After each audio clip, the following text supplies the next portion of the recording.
یہ گمان ہے کہ 10 اپریل کو پاکستانی قوم عمران خان کے لیے سڑکوں پر نکلی تھی تو وہ 22 کروڑ عوام کے ماضی سے بالکل بے خبر ہے۔ عمران خان کے لیے نکلنا ہوتا تو یہ قوم 2014 کے دھرنے میں بھی اسی طرح دیوانہ وار نکلتی۔ اس وقت تک اس کے دامن پر اقتدار کے داغ دھبے بھی موجود نہ تھے۔ یہ قوم چند سال پہلے علامہ خادم حسین رضوی کے لیے بھی ہرگز نہیں نکلی تھی، وہ تو ان کے نام سے بھی ناواقف تھی۔ ممتاز قادری کے جنازے سے لے کر خادم حسین رضوی کے جنازے تک باہر آنے والا ہجوم عاشقاں سید الانبیاء صلی اللہ علیہ وآلہ وسلم صرف ناموس رسالت سے وارفتگی کی علامت تھا۔ یہ قوم جس کا نام علامہ محمد اسد نے پاکستان کی امت مسلمہ رکھا تھا، وہ ہمیشہ اعلیٰ و عرفہ مقاصد کے لیے گھروں سے سر پر کفن باندھ کر نکلی۔ آخری دفعہ بحیثیت مجموعی لوگ 1977 میں نظام مصطفیٰ کی تحریک میں نکلے، جس کا انہیں بہت تلخ ثمر ملا۔ یہی وجہ ہے کہ اکثر تجزیہ نگار اس بات پر متفق تھے کہ اب شاید یہ قوم دوبارہ اس طرح باہر نہ نکل سکے، لیکن 10 اپریل کو اس قوم نے ثابت کیا کہ وہ ابھی زندہ ہے، صرف مقصد بلند ہونا چاہیے۔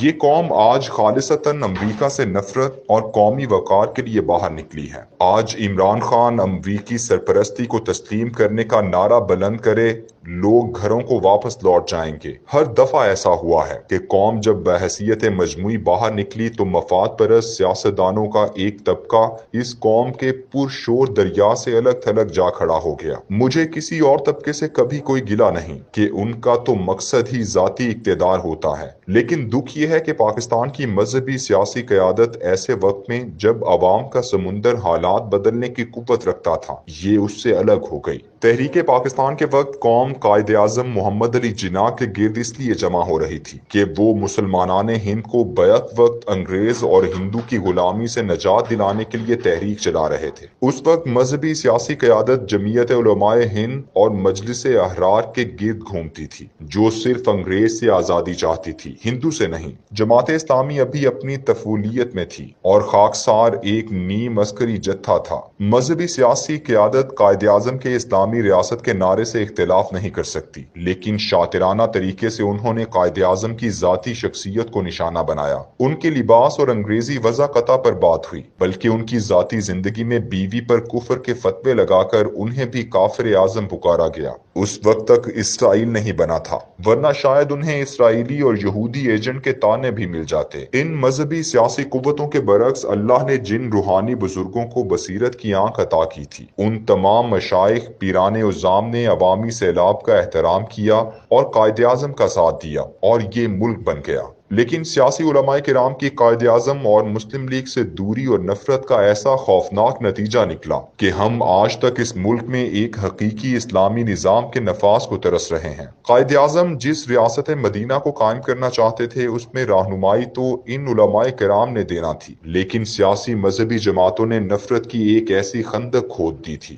جس سے فائدہ اٹھا کر مسلم لیگ کی قیادت کو سیکولر لبرل قوتوں نے اپنے ہاتھ میں لے لیا، اور آج بھی ایسا ہی ہے۔ اس قوم نے 1977 میں جب عوامی قوت کا مظاہرہ کیا تو اصغر خان سے لے کر مفتی محمود تک تمام رہنماؤں نے نیلا گنبد لاہور سے قرآن پاک گلے میں ڈال کر تحریک کا آغاز کیا۔ اس دفعہ مذہبی سیاسی قیادت نے اپنی جبیں ضیاء الحق کے آستانہ عالیہ پر ایسی جھکائی کہ وہ قوم جو نظام مصطفیٰ کے نعرے کی گونج سن کر باہر نکلی تھی، اسے مایوسی کی اتھاہ گہرائیوں میں غرق کر دیا۔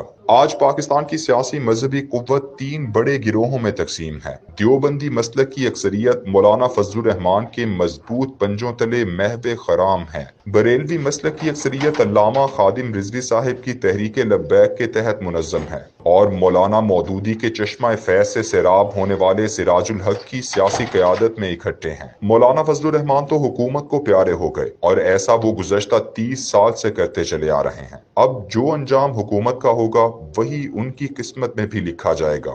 رہ گئی 2 قوتیں، جماعت اسلامی جس نے امریکہ کے خلاف اس عوامی طوفان سے علیحدہ سود کے خلاف اپنی الگ مہم شروع کر دی ہے، بالکل ویسے ہی جیسے قیام پاکستان کی تحریک میں شمولیت کے بجائے جماعت اسلامی الگ تھلگ اسلامی نظام کے نفاذ کے لیے اپنی جدوجہد کرتی رہی۔ تحریک لبیک بھی اس وقت امریکہ کے خلاف نکلنے والے سیلاب سے بالکل علیحدہ ناموس رسالت صلی اللہ علیہ وآلہ وسلم کے لیے اپنے جلسے کر رہی ہے۔ حیرت ہے، دونوں امریکہ مخالف ہیں اور دونوں ریاست مدینہ بھی چاہتی ہیں، مگر آج یہ دونوں عمران خان پر ویسے ہی اعتراضات کر رہی ہیں جیسے تحریک پاکستان کے وقت مسلم لیگ کی قیادت پر کیے جاتے تھے کہ یہ دین سے دور ہیں، ان کی ذاتی زندگیاں مغرب زدہ ہیں، یہ دراصل انگریز کے ایجنٹ ہیں۔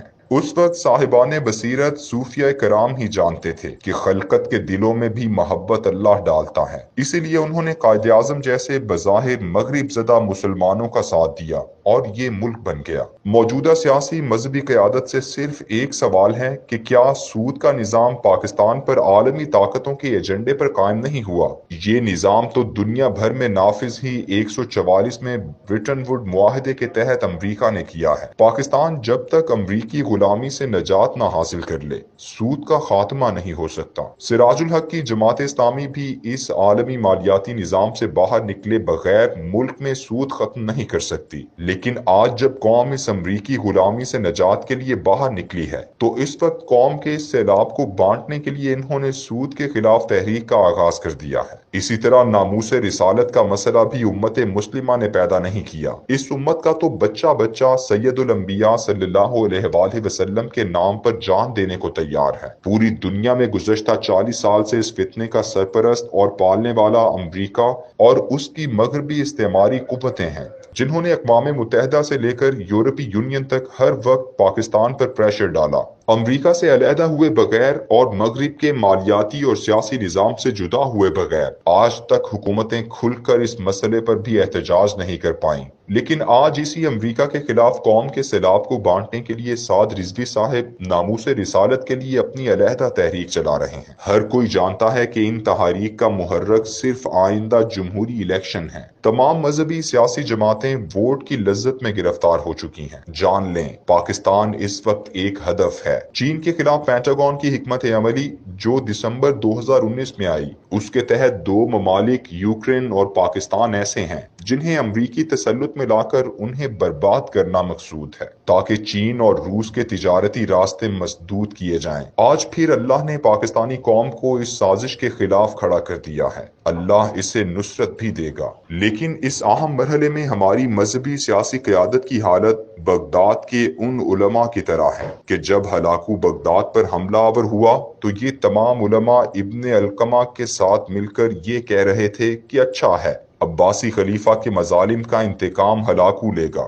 وہ ہلاکو کو اللہ کی طرف سے بلا قرار دیتے رہے، لیکن ہلاکو کی یہ بلا سب سے پہلے انہی علماء پر نازل ہوئی اور اس کی تلواروں سے انہی علماء کی داڑیاں خون آلود ہوئی تھیں۔